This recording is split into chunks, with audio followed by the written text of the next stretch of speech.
ایک دفعہ کا ذکر ہے کہ ایک کسان جنگل میں لکڑیاں کاٹنے گیا۔ اس نے کئی ایسے درخت دیکھے جو کچھ عرصے کے بعد بڑے تناور نکل سکتے تھے۔ ایسے درختوں کو وہ چھوڑتا ہوا کافی دور نکل گیا۔ آخر اس نے ایک ایسا درخت دیکھا جو اس کے کام کے لیے موزوں تھا۔ اس کی خشک شاخیں آپس میں جڑی ہوئی تھیں اور اس کا تنا کھوکھلا ہو چکا تھا۔ کسان نے اسے کاٹنا شروع کیا، اتنے میں اسے آواز آئی، مدد کرو بھلے آدمی، مجھے آزاد کراؤ۔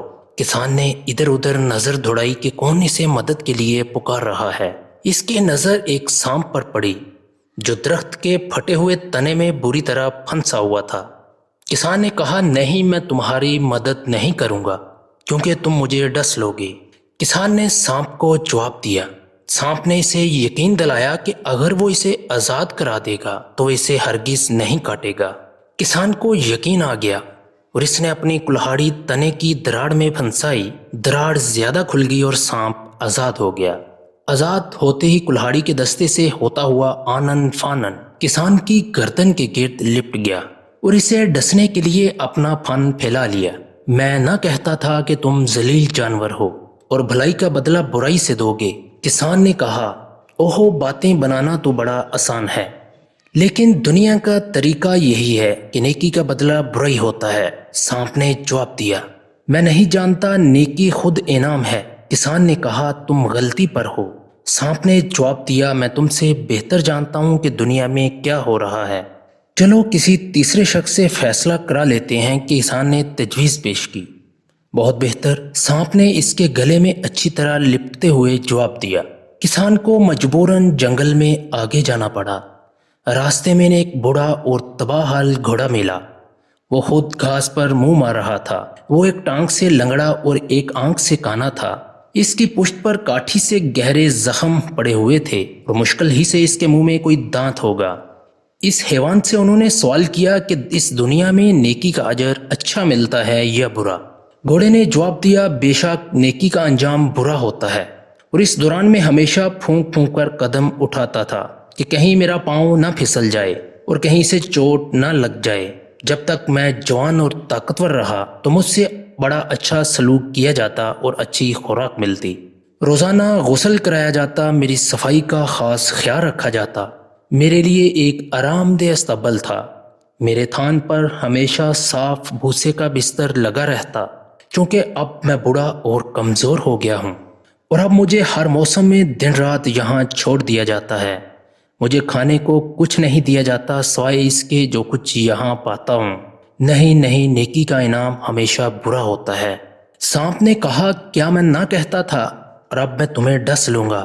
کسان نے التجا کی، نہیں، ایک لمحہ اور انتظار کر لو، وہ دیکھو لومڑ آ رہا ہے، اس کی رائے بھی پوچھنا چاہیے۔ لومڑ بڑے مزے سے اسی طرف آ رہا تھا۔ وہ کچھ فاصلے پر رک گیا اور انہیں غور سے دیکھنے لگا۔ وہ ایک لمحہ میں ہی بھانپ کیا کہ آدمی سخت مصیبت میں گرفتار ہے۔ سانپ نے لومڑ سے پوچھا، یہ سچ نہیں کہ نیکی کا انجام برا ہوتا ہے؟ یہ جیسا کہ اس آدمی کا خیال ہے کہ بعض اوقات نیکی کا بدلہ بھی نیکی ہوتا ہے۔ کسان نے سرگوشی میں کہا، اچھا ہی بولنا، اور پھر میں تمہیں 2 موٹی بطخیں دوں گا۔ سانپ یہ سرگوشی نہ سن سکا، لیکن لومڑ نے سن لی اور پھر جواب دیا، اچھے کاموں کا اچھا انعام ملتا ہے، اور ساتھ ہی وہ سانپ پر لپکا اور اس کی گردن پر اس زور سے کاٹا کہ وہ زمین پر آ رہا، لیکن مرنے سے پہلے کہنے کی مہلت مل گئی، نہیں، اچھے کام کا انجام برا ہوتا ہے۔ سانپ مر چکا تھا اور کسان آزاد تھا۔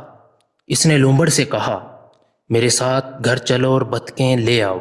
لومڑ نے جواب دیا، نہیں، آپ کا شکریہ، میں تمہارے ساتھ نہیں جاؤں گا کیونکہ تم مجھ پر کتے چھوڑ دو گے۔ بہتر تو پھر یہاں انتظار کرو اور میں ابھی تمہیں بطخیں لا دیتا ہوں، کسان نے جواب دیا۔ کسان دوڑتا ہوا گھر پہنچا اور بیوی سے کہا، نیک بخت، جلدی سے 2 موٹی بطخیں بوری میں بند کر دو، میں لومڑ کے لیے ناشتے کا وعدہ کر کے آیا ہوں۔ اس کی بیوی نے ایک بوری میں کچھ بند کر کے اس کے سپرد کر دیا۔ کسان بوری کندھے پر لادے لومڑ کے پاس پہنچا، لو اپنا انعام جس کا تم سے وعدہ کیا گیا تھا۔ لومڑ نے کہا، شکریہ، آخر میں نے سچ ہی کہا تھا نا کہ نیکی کا بدلہ نیکی ہی ہوتا ہے۔ لومڑ نے بوری پشت پر رکھی اور اپنے بھٹ کی طرف بھاگ کھڑا ہوا۔ یہ بطخیں واقعی بہت بھاری ہیں، لومڑ نے اپنے بھٹ میں بیٹھے ہوئے کہا۔ رسی کٹ چکی تو یک لخت ہوری سے دو خونخوار کتے لپکے اور اسے گلے سے دبوچ لیا اور 1 منٹ کی جدوجہد کے بعد ٹھنڈا ہو گیا۔ سچ کا انجام بہت ہی برا ہوتا ہے۔